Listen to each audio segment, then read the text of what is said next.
We're going to be talking tonight about abortion and mental health. I'm sorry if I'm repeating this and you did hear some of it the first time. Just bear with me for a couple of minutes. I'm fresh from a night shift, so please do also forgive me if I need to look at my notes for a certain time. But I hope you'll stick with me. This is a profoundly important topic, and it's one that really affects a huge number of people in our country, in our cities, in our communities. And so this is something that I think we really have to be aware of in the pro-life movement, and even aside from the pro-life movement, in the medical profession. This is a profoundly important question to address. In fact, just about 10 or 15 years ago, the Royal College of Psychiatrists thought the same thing. They said it was critically important that we look at the effect of abortion on women's mental health. Now, for various reasons, many of them political, that has somewhat changed, but actually the research has stayed the same, and in many cases it's got stronger, showing how abortion affects the mental health of women who are subject to it. Now, this is a heavy topic, but that's ultimately what this weekend is all about. It's about a profoundly important issue of justice. And one of the things I've learned most about issues of justice during my time as a researcher in ethics and as a human rights advocate is that injustice anywhere is a threat to justice everywhere, sorry. This is a quote from a very familiar and famous human rights activist. You may be familiar with it already.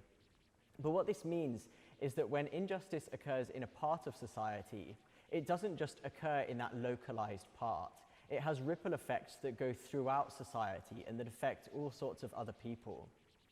A similar idea is this notion of dehumanization. And the idea here is that when someone is dehumanized, everyone is dehumanized because it dehumanizes humanity itself. And so I want to talk today about how abortion doesn't just affect the unborn child, but also the effect that abortion has on the women who are subject to it. Now, this is something that is part of a wider network of impacts on society that abortion has, and I can't cover all of those this evening, but I hope to address this one particular point, which I think is particularly important for us as medical professionals, but also for those of us who are friends or family or human beings simply looking to look out for and look after vulnerable people. So let's get into some of that evidence. Why is this important? Well, it's important because abortion is such a common occurrence in the UK, and many people don't realize just how common it is. In fact, there are 200,000 abortions in England and Wales alone every year. And what this means is that over a lifetime, about 1 in 3 women are expected to have an abortion. Now, that is a huge proportion, and it means that any time you're speaking to a significant number of people, it's very likely that someone there will have had some very intimate or familiar experience with abortion. And that means that it calls for the utmost compassion and respect and gentleness and kindness when we're talking about this issue, and not least because of the mental health impact that abortion can have. Now, when we're thinking about abortion and mental health, there are certain risk factors for worse mental health outcomes. And there are actually a whole list of these that have been identified by researchers over the last 30 years or so. So people who are at higher risk of having mental problems after an abortion are, for example, people who have already had mental health problems in the past, people who are particularly young, for example, teenagers, people who are having abortions late in pregnancy in the 2nd or 3rd trimester, women who have abortions because of a disability in the child have poorer mental health outcomes. Women who have multiple abortions, which in the UK is the majority of cases, these women are also at risk of significant mental health problems, more so than average. I'm just going to take one of those examples. Women who have been forced into an abortion or coerced into an abortion have particularly bad mental health outcomes. And this is something that is quite intuitive.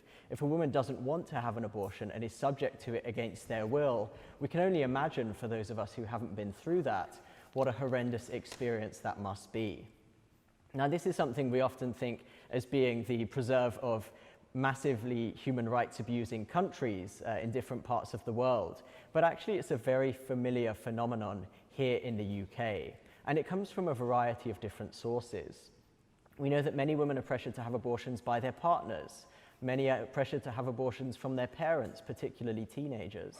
Many women are sometimes pressured to have abortions even by the abortion providers or doctors themselves, particularly in the case where a child is found to have a disability within the womb. And one particularly distressing case is women who have been subject to human trafficking, who have been kept in slavery and treated as slaves in the modern day. These women often, particularly if they work in the sex industry, have forced abortions by their pimps or by their traffickers because it's a threat to the business model. And it's very, very common for women who are trafficked in the UK, of whom there are thousands, to have forced abortions forced on them. And this is something which has been widely condemned as a human rights abuse and is very, very significant. And we think probably this has been worsened by the current allowance of telemedicine abortions or DIY abortions, where people can get abortions without ever seeing a doctor, therefore eliminating a crucial safeguard against these sorts of coerced abortions. So this is a common phenomenon. It's estimated that about 1 in 5 abortions in the UK is coerced or forced by someone else. And as I say, this might have got worse during the pandemic. And these data have been backed up by studies in other countries, in the Republic of Congo, in Norway, in Gabon, in the United States. All over the world, the figures are roughly the same, showing that about 1 in 5 women having an abortion have the abortion because they are forced to by someone else. Well, what about the majority of abortions? What about the abortions where the woman perhaps has decided to have the abortion herself, which in some sense is the majority of abortions? Well, we know in the UK, because we have good documentation for the most part, that 98% of abortions in the UK are carried out officially for mental health reasons. This is something that, again, is quite surprising. I was on a radio show a few weeks ago where the host simply didn't believe this. He said it's just impossible that 98% of abortions are simply for mental health reasons. That's just not true. Well, the reality is that's at least what's documented by doctors who are signing off on abortions, whether or not there's actually any evidence for it. And this data is easily available at the Department of Health website. The problem, of course, with this justification for abortion, well, one of the problems is that mental health is construed in a very broad way. So it's actually been shown that even sex-selective abortion, having an abortion because the baby is, usually because it's a baby girl, is legal in the UK, because if someone says that having a baby girl specifically would impact their mental health, it thereby becomes legal to have an abortion on those grounds. So mental health really includes anything at all. And in fact, we have guidelines from abortion providers saying that healthcare providers should interpret the health idea as broadly and liberally as possible, essentially encouraging them to include anything under the umbrella of mental health. The second major problem with 98% of abortions being done for this reason is, of course, that there's no evidence that abortion improves a woman's mental health. And so studies have been done which take women specifically with an unwanted or unintended pregnancy, not women who wanted their child and deliberately got pregnant. Even when you take the studies where women did not want to be or did not plan to be pregnant, when you compare women in those situations who have an abortion compared with women who continue the pregnancy, the studies consistently show that women who have an abortion have worse mental health outcomes in the end. And so David Ferguson, who is perhaps the world's leading researcher on abortion and mental health, sadly passed away a couple of years ago, but he was the leading researcher in the world on this question, and he was absolutely clear. He said, at the present time, there is no credible scientific evidence demonstrating that abortion has mental health benefits. Now, the most profound thing about this is that David Ferguson himself was not pro-life. He actually thought pro-lifers were a nuisance and didn't like them very much. But he said that as a professional psychologist and as the foremost researcher in the world on this topic, he had to go where the evidence led. And that showed that abortion had no mental health benefit and actually that it had significant mental health consequences.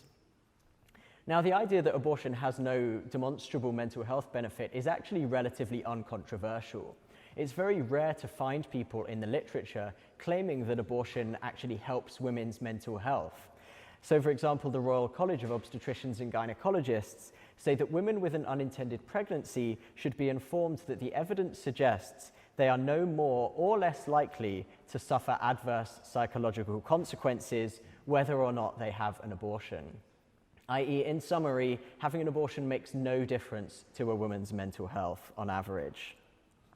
Likewise, one of the major pro-abortion studies that has been done over the last 10 years or so in the US, which has many problems and biases which lead it towards results favoring an abortion. Even this study, which in general massively tries to support abortion and its health consequences or its health benefits, this study itself says that women who were denied abortions did not experience substantial negative psychological outcomes. In fact, they experienced comparatively few negative psychological outcomes, including no increased risk of depression, suicidality, or post-traumatic stress symptoms. And so it's relatively uncontroversial that abortion doesn't help women's mental health on average. There's almost no evidence in favor of this idea. I want to just list a few more things which are relatively uncontroversial, and all of these have been shown in papers that have been done by pro-abortion or neutral sources. I'm actually not going to be mentioning any pro-life papers this evening. I'm not going to be talking about any papers written by pro-life authors. So I'm actually deliberately weakening my case and showing that there are still significant mental health consequences for abortion. So here are some of those uncontroversial facts. The first is that some women, even if only a small minority, do have PTSD with abortion-specific symptoms, meaning that women will suffer PTSD after an abortion, and that's only if you measure their symptoms in an abortion-specific way. So, for example, having flashbacks specifically related to abortion and having anxiety specifically related to abortion and so on. This is a small minority, but it is an important minority because all women do matter. Another uncontroversial fact is that a large majority of women have significant negative emotions after an abortion, and that these can last for many years, and in fact usually do last for many years. Another uncontroversial fact, number 3, negative feelings about the abortion increase over time. So if you measure women's attitudes towards their abortion straight afterwards, the overwhelming feeling will usually be relief. But over time, negative attitudes about their abortion increase, and they feel less comfortable about their abortion. Number 4, pregnancy and motherhood are protective against suicide, and they're actually one of the strongest protective factors against suicide. And of course, abortion eliminates this protective factor. Number 5, multiple abortions are linked with a higher risk of anxiety and other mental health disorders. Number 6, and this is perhaps one of the most remarkable things, as I mentioned before, there was this study over the last 10 years or so which is very much biased towards pro-abortion findings. Now, one of the things they didn't reveal from their study for many years, but have now finally published a couple of months ago, is that women who were denied an abortion, who these researchers are trying to say had devastating impacts as a result of being denied an abortion, once they followed them up, 96% of women who were denied an abortion were glad that they had the baby in the end. That means that the overwhelming majority of women who were denied an abortion, these are women who it is claimed have terrible mental health consequences as a result of being denied an abortion. 96% of them, in the end, are glad that they had the baby. And I'll share some of those stories in a little meanwhile. Finally, an uncontroversial fact, as I say, is that David Ferguson's research is the best research in the world on this topic. So let's dive into what his research showed a little bit more. Now, I want to be clear here that we don't want to exaggerate the mental health impact of abortion. We don't want to say that every woman who has an abortion has devastating mental health consequences. We don't want to say that most women have clinically significant or have a clinically identifiable mental disorder simply as a result of their abortion. I think those claims would be overstated. I want to simply look at what the academic evidence shows, and what it does show is that most women do have significant negative emotions as a result of abortion, and a very significant minority have clinically significant disorders as a result of their abortion. And this has been shown by study after study. So diving quickly into the history, As I said, about 12 years ago, the Royal College of Psychiatrists said that there was a genuine concern here and that more research was needed to look at the impact of abortion on women's mental health. They said it was an open case. This was something that the jury was out on. And in a sense, it seemed to be moving towards the idea that abortion was harmful for women's health. The British Journal of Psychiatry in 2008, in an editorial, said that abortions being harmful to women's mental health was well on its way to becoming an established fact of psychiatry. Now, it said this as a result of David Ferguson's work in 2008, which the British Journal of Psychiatry published itself, and which to this date is widely regarded as the single best study on this topic. Now, David Ferguson later, about 5 years later in 2013, released a meta-analysis, which meant that he went through all the best studies on this topic and grouped their results together to make it even stronger and to get the best evidence possible. And what he found is that abortion was linked with a 28% increased risk of anxiety, a 70% increased risk of suicidal behavior, a 130% increased risk of alcohol misuse, and a 290% increase in drug misuse. And Ferguson said that he didn't expect to find these things, but that's where the evidence led him as a professional psychologist in research. Now, just to pick up on one of those themes, the question of suicide, which in many ways might be seen as the most severe or significant kind of mental disorder because it leads to the loss of a life. This is one of the things with one of the strongest links to abortion, and that is partly because, as I said, pregnancy and motherhood are extremely protective against suicide. But what many people don't know is that suicide is one of the leading causes of maternal death.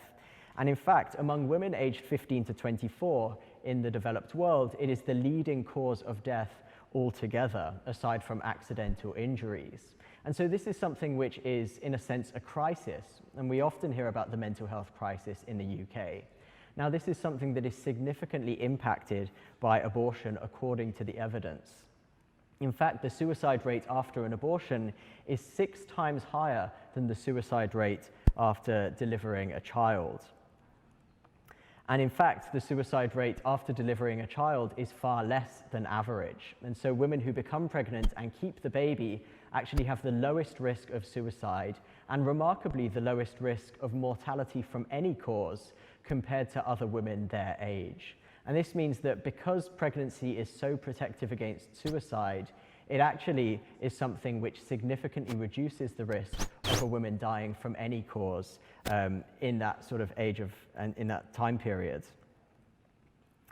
Now, why is this research not believed? This is something that we might touch on a bit more later. Well, Ferguson actually gave an interview about this topic where he revealed that he was asked not to publish his findings by his government in New Zealand because they were worried that his research would be used by pro-lifers.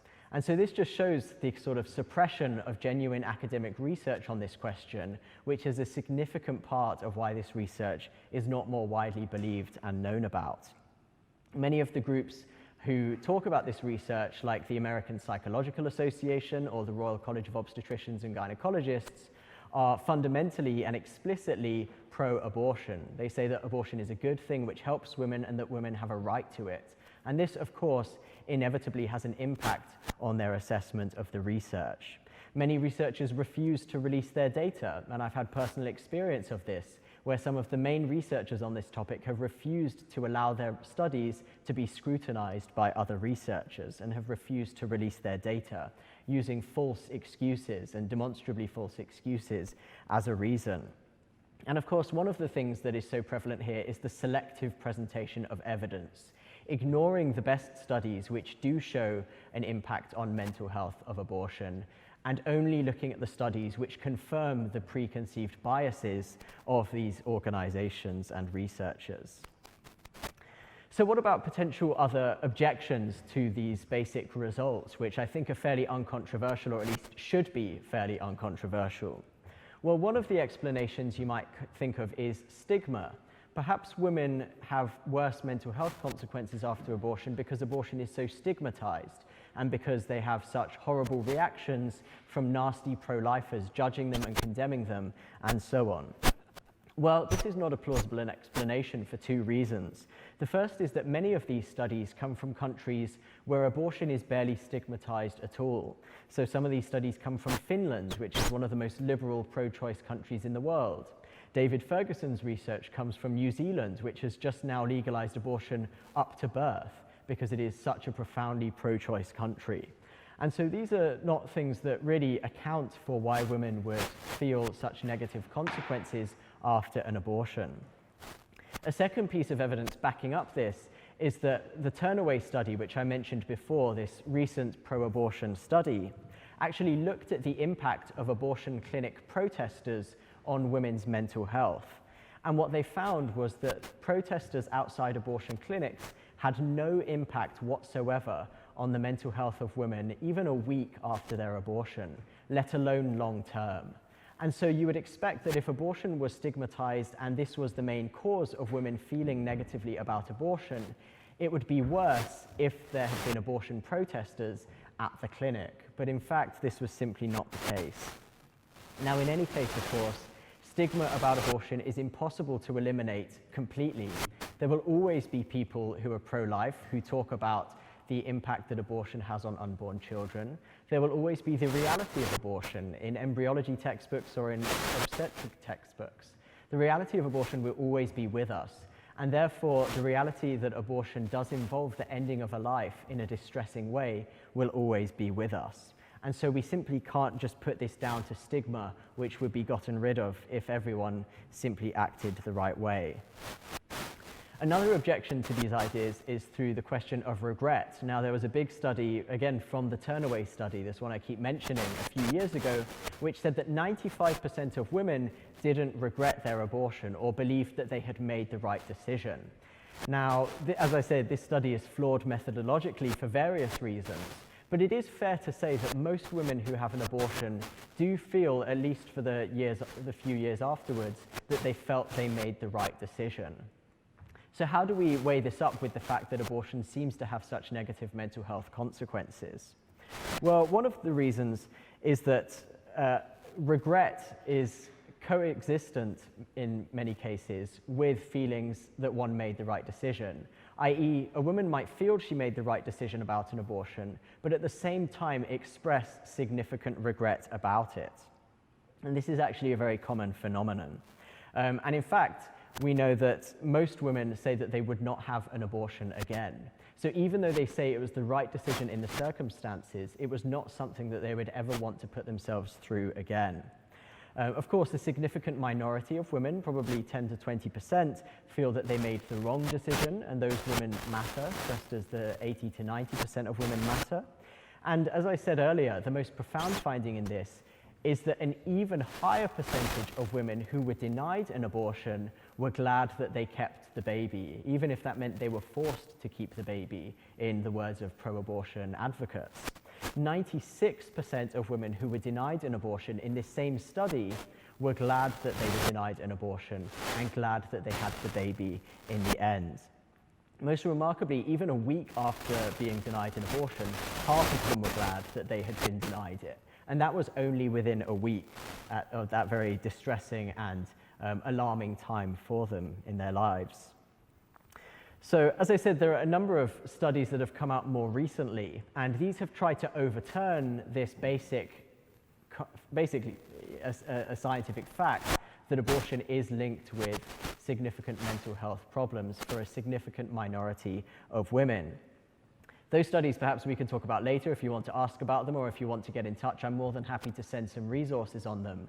But the basic gist is that the recent studies which try to overturn this basic fact simply don't have the same kind of methodological rigor or quality that the earlier studies had. And there are many reasons for this, which I don't have time to go into detail on right this very moment.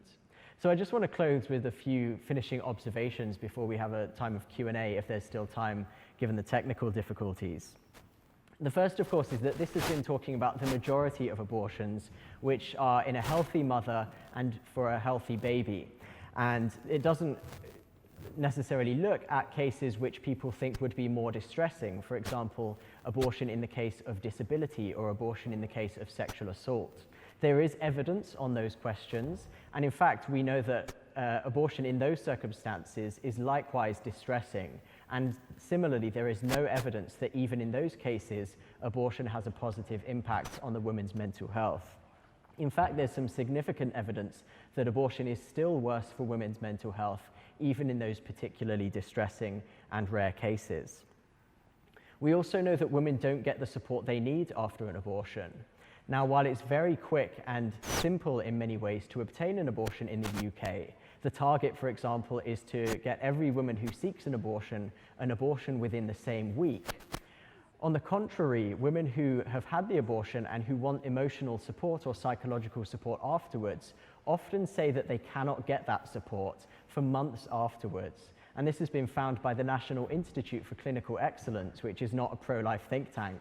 They have found and documented how difficult it is for women to get psychological help after an abortion, because there is far more interest in providing an abortion in the first place than in actually looking after women emotionally in the aftermath of that. So what does all this mean? Well, it means that, as I said at the start, injustice anywhere is a threat to justice everywhere. The injustice of abortion has a ripple effect throughout society that affects not just the unborn child, but also in profound ways the mother of that child. And this is something that, as pro-lifers, we have an obligation to address, because those women who have been put through abortion are infinitely valuable and infinitely treasured human beings who deserve respect, who deserve compassion, and who deserve the opportunity to have healing and restoration after the procedure that they've been through. And so while some of this evidence is distressing, and of course, no one takes any joy in the fact that abortion has these consequences for women, in a way, the research here is liberating. And the reason I say that is because it means that women are not alone. And it means that the pain that many women feel after their abortion is validated. That pain is real, and that pain is important to us as medical professionals and to us as pro-lifers.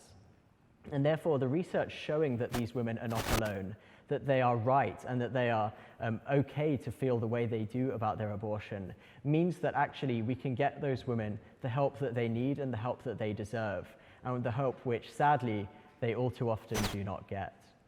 So thank you for listening to this talk. I hope it's been informative. As I say, there's a huge amount more that could be said about this, and there's plenty of research online. I'm happy to answer questions about it if you want to get in touch. But I hope that's been a helpful overview, and I'd love to answer some of the questions that you have at home now. So we'll just have a short time to do that, hopefully, if there is time. Thank you so much, Dr. Calum. I was really struck by the powerful research that you shared there, and how so much of it is actually censored as well.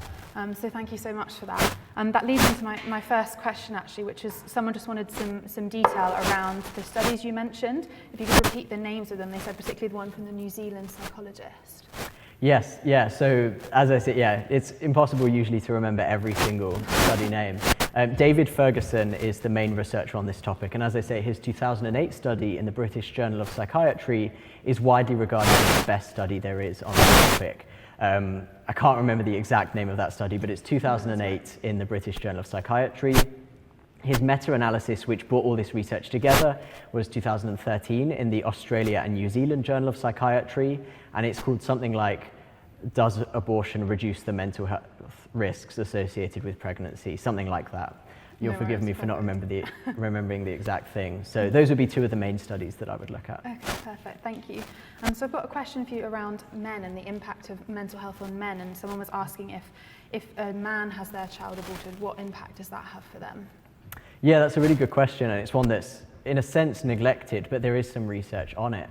Now, I have a policy myself of never speaking, or always trying never to speak about subjects that I'm not very familiar with. So because most of my research has looked at the effect of abortion on women, I won't try and guess or make things up. And I think it's important as pro-lifers we do that so that we're not exaggerating, and so that when we do say things like this and when we do talk about these issues, people can trust us because we're not just making it up on the spot. So what I would say is that it's not an area that I've looked into in detail, but there is some evidence on it. So if you go on Google, you're on Google Scholar in particular, you will find some of the literature on the effect that abortion has on men. And I know that there is some, and that there is some effect on the relationships between men and women, with a very high rate of relationship breakdown after abortion. And of course, we know anecdotally that many men do feel, significant distress and sadness in many cases at the loss of their child. So it's a very important area, and there is some research on it, but I don't feel qualified to say much detail on it. No, fair enough. I appreciate your honesty. That's really important. And do you think the mental health issues, and particularly the ones you've discussed today, are they permanent? So that's a bit of a challenging question. What I would say is that mental health is such a broad phenomenon in general. Some mental health conditions stick with people throughout their lives in the same way. Some mental health conditions get worse over time, some get better, some come and go over time, some of them are completely healed permanently. So I think probably in the case of abortion, it's really a mix of those things, as you would expect with any other mental health condition. What I would say, however, is that there is plenty of help available, and that actually, because this is something which is so particularly tied to an event, actually there is evidence that this is something which women, once they do get the support that they need and that they deserve, this is something which can be treated and can be supported, and women can get the care that they need. So what I would say is that if someone has had an abortion and that they're feeling the negative symptoms of that, I wouldn't despair that this is something that's going to be with them for the rest of their life. I would never say that's likely to happen. And I would say don't have fear about that and don't despair about that. What I would say is that there is support available, and if you get that support that you should have and that should have been offered to you, there's a very good chance that you will get healing from this, and that you will come to terms with everything that's happened to you and to your child, and that this will be, hopefully, and often is, a liberating experience. And so I would say be encouraged and be hopeful that there is that help out there. Great, that's what I was going to say. Yeah, it's really nice to have that hope. And actually we'll be hearing from some people who've had abortions themselves later on this evening, so I'm sure they'll be able to talk more to that and share their own stories with us too about how they've overcome any of those. Absolutely. So that's great. That's, in fact, if I could just add to that, I think that's one of the most helpful things, is knowing that, as I say, 1 in 3 women has been through this, and many of those women have gone into helping other women through that. And so one of the most important things is to speak to other women who have been through that, and they can share their stories and how they've come through it, and actually afterwards how perhaps they've become an advocate for the unborn and help to stop other women from going through that experience. Great, yeah, definitely. I've got a question here around some of the risks and what increases the risk of mental health. So I'm going to put them all together in sort of a one-parter, but it's about the risk of mental health if they increase later on in gestation, if there's any increased risk of mental health if the child has a disability, and then also if the woman has more than one abortion. So yes, I'll try and remember all of that. So I can take the first two together perhaps, because the later that gestation goes on, the more likely it is that abortion is taking place because the child has a disability. And much of our evidence on later abortions and the mental health impact comes from the evidence on women having abortions because their child has a disability. What I would say on that is that there are some studies which directly compare women who have a late-term abortion for disability and women who keep the child. And that research shows that women who continue the pregnancy have better mental health outcomes. In fact, if you look at, again, the National Institute for Clinical Excellence's kind of review of this area, what they find is that there's significant mental health consequences from having an abortion at a late stage because of a disability. And one of the papers they cite is from the journal Midwifery from 2017 by Kay Jones. What that paper found is that one of the main themes that women described when they went through a late-term abortion for disability was the theme of torture. Now, I think that's particularly striking because often it's claimed that pro-lifers who encourage women to keep babies in that situation are subjecting women to torture by, arguably not giving them another option in that sense. But actually, the empirical evidence shows the exact opposite, that women who have their child and who give birth, even if that child only survives for a few hours or days, overwhelmingly those women say that they were glad that they kept the pregnancy and that they went through it, and that the small time they had with their child was some of the most profound and important times of their life. Whereas by contrast, as I say, women who have an abortion in those circumstances, often because they're pressured to, often describe it as torture itself. Now, I don't use that word lightly, but this is the word that is used by those women and that came up as a major theme in those studies. And so I would say that the evidence on later term abortion and abortion for disability generally revolves around those sorts of themes, and there certainly is evidence that it is significantly worse than an abortion in other cases. You asked about, what was the other? In more than one abortion. Multiple abortions, yes. Yeah. So again, something that many people aren't aware of is that most women who have an abortion in the UK will have more than one abortion in their lifetime. And so a lot of the studies which abortion advocates try to use to downplay these findings is that they say, well, if you only look at women who have one abortion in the first trimester and they have no pre-existing problems, those women don't have any negative outcomes. Now, firstly, that's not true, but secondly, it ignores all the women who have multiple abortions, who have later abortions, who are teenagers, and so on. And that's a huge number of women. It's actually the majority of women that they exclude from those claims. And so the evidence does show that multiple abortions do have a bigger impact on mental health. And this is one of the best arguments for saying that there's a causal relationship. It's what's called dose dependence. So if we find in a study that the higher dose of a medication causes a bigger effect, then that suggests that there's a causal relationship between them. And we see that in the case of abortion, that the more abortions someone has, the bigger the mental health impact. And this seems to suggest that, therefore, there's a causal link between them. It's not just an accident or a coincidence. Interesting, thank you. I've got the last couple of questions related to awareness and how we can share more about this issue. And so firstly, people are asking, and you've highlighted this a little bit already, why we don't hear more about this connection between abortion and mental health, particularly in the secular media, but then also from psychiatrists and counsellors. Yeah, and perhaps what I say here is a little controversial, as you might expect given the question. As I said, some of the research on this is completely uncontroversial. I know almost no one who claims that abortion has mental health benefits in the academic literature. And as I said 15 years ago, the Royal College of Psychiatrists said this was an open question. It does seem like there's some evidence that abortion has these consequences. And 2008, the British Journal of Psychiatry said that abortion being harmful was on its way to becoming an established fact. It was that concrete in terms of the evidence. So what changed that? Really, given the poor quality of the evidence undermining those claims, really can only be put down to sort of an investment and a bias that says abortion is a woman's right, and pro-lifers who talk about the mental health impact of abortion are having a negative impact on the human rights of women who want to have abortions. And so really, I think it's a case of selectively quoting evidence, of wanting to not give pro-lifers talking points and that sort of thing. And as I said, we have good, clear evidence of this when David Ferguson was asked by his own government not to publish his findings because pro-lifers would use them. And so, it's sad to say this about my profession, and I don't think everyone in my profession is simply trying to deceive people or anything like that, but I do think there is very clear evidence of this ideology and these political considerations, which mean that some of the main organizations in the profession simply do say things which are not true when it comes to sensitive matters like abortion. Okay, and one final question then is, what can we do then to help bring more awareness about this link?